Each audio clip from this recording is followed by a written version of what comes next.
Bom dia para você que faz parte do meu canal no YouTube, Pastora Luciene Bela Vista, e você que ainda não se inscreveu, se inscreva, deixe seu joinha, compartilhe, vamos juntos pregar a palavra de Deus, amém? Hoje eu estou gravando sobre a última carta de Paulo aos Gálatas, capítulo 6.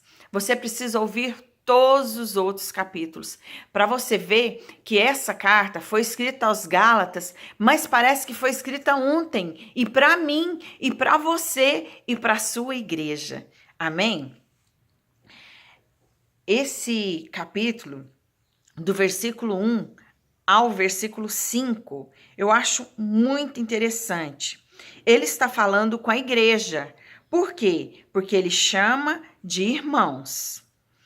E ele diz que se for surpreendido algum irmão com alguma falta, isso nos mostra que o pecado pode ser um acidente na vida do cristão, que pode acontecer, que não somos perfeitos, que não somos infalíveis, que algo pode dar errado em nossa vida. Não somos impecáveis, ou seja, o pecado pode ser um acidente na nossa vida, na vida de um cristão. E pode acontecer, mas quando diz corrige-o, será que a pessoa quer ser corrigida? E ele segue dizendo, com espírito de brandura.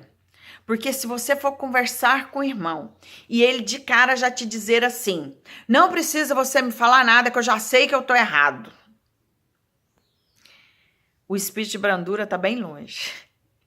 Não vai adiantar você falar nada, porque a pessoa já está convencido que ele errou, sabendo que ia errar e sabendo das consequências, está disposto a pagar pelo erro e fim.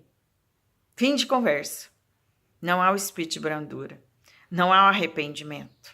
Ali você está de frente com remorso. O espírito de brandura não é apenas da pessoa que vai corrigir, mas principalmente do que vai ser corrigido.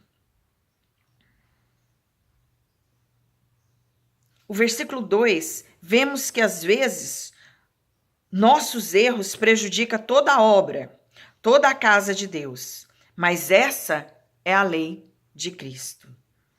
A presença, a perseverança, o não desanimar pelos erros dos outros, levai até mesmo a culpa de algo que você não fez, faz parte de fazer a obra. Levai. Faz parte de você estar na igreja.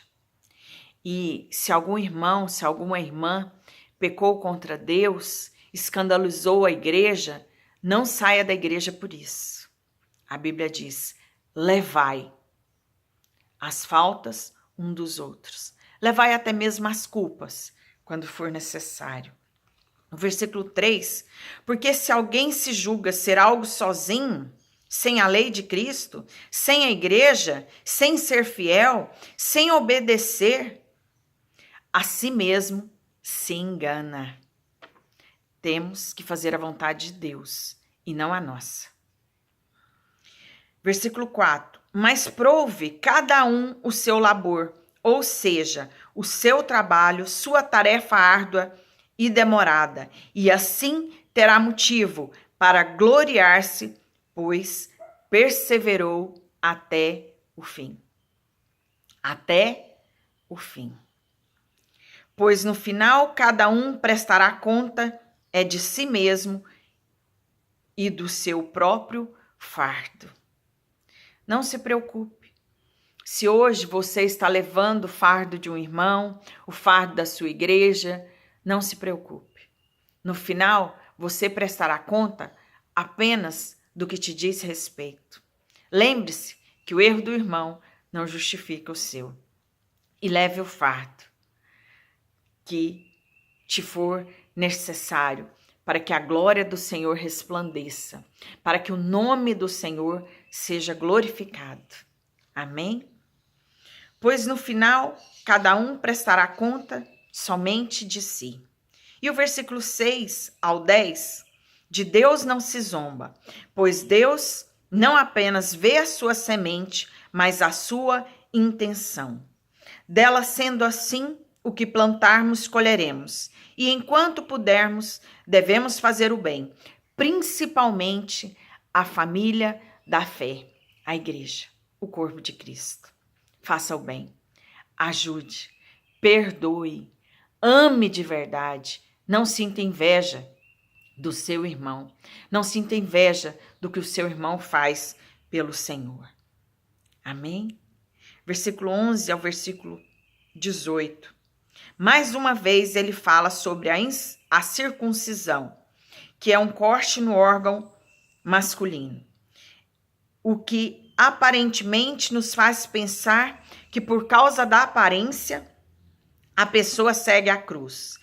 E nos mostra a importância da verdadeira circuncisão, que é a do coração e não a da aparência. Pois o apóstolo traz a verdadeira marca de Cristo no seu corpo, que é um espírito humilde, um espírito quebrantado. E ele encerra a carta aos Gálatas com o versículo 18, dizendo: a graça de nosso Senhor Jesus Cristo seja, irmãos, com o vosso espírito.